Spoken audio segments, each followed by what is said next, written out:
Life moves pretty fast. You don't stop and look around once in a while, you could miss it. His name was Joel, but I called him Mr. Dawson. He was one of the best leaders I've ever known. On the surface, Mr. Dawson was just a regular guy who coached youth baseball.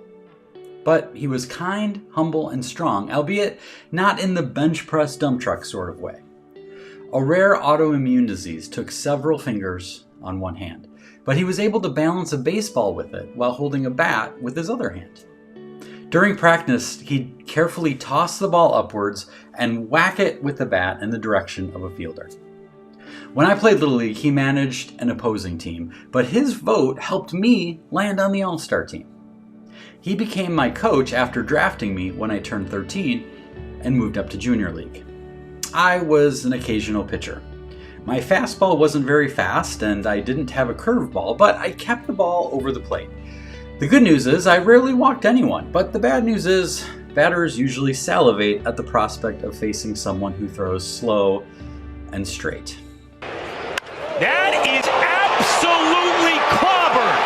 Good gosh, where is that going to land? Oh my, what a bomb!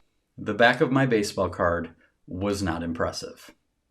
Perhaps not surprisingly, I had never been the winning pitcher of a game. I could claim that it was because the teams I pitched for were never that good, but then again, neither was I.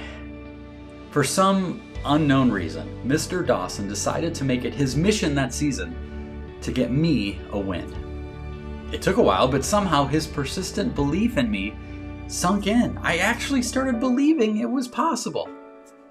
I don't even remember the score of the game when it finally happened, but I do remember the feeling. I remember his proud smile, and I remember being happier for him than I was for myself. That's what the best leaders do. Believe in people. Oftentimes, those people don't believe in themselves. Sometimes it might be for a good reason, and sometimes it's the natural result of not having anyone in your life who does.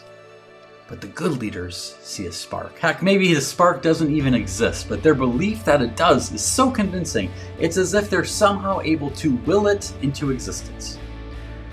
This painting was inspired by C.S. Lewis's character Aslan, the Christ-like figure in the Chronicles of Narnia.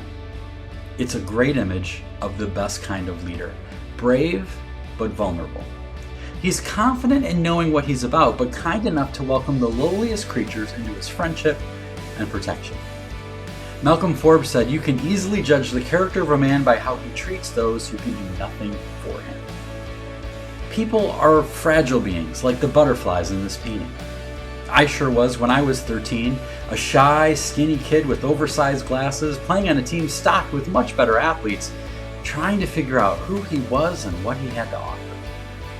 The best leaders walk with us out of our past and into our future, accompanying us from who we've been to who we can be. We all need people like that in our life.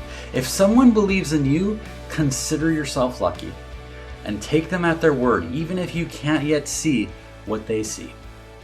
Mr. Dawson died too soon from cancer shortly after I moved on to high school. More complications of his condition. By then a close friend of the family, I saw him face his final battle and the unknown of the next life with bravery and good humor. Sometimes in life, we're the butterflies. We're fragile and need to believe the people who care about us are right when they tell us they see greatness within us. Sometimes in life, we're the lion. We're called to be leaders who seek out the lost, the young, the weak, and the forgotten. Our job is to look for the good in them, believing in them as long as it takes, until they can see it for themselves. Thanks, Mr. Dawson.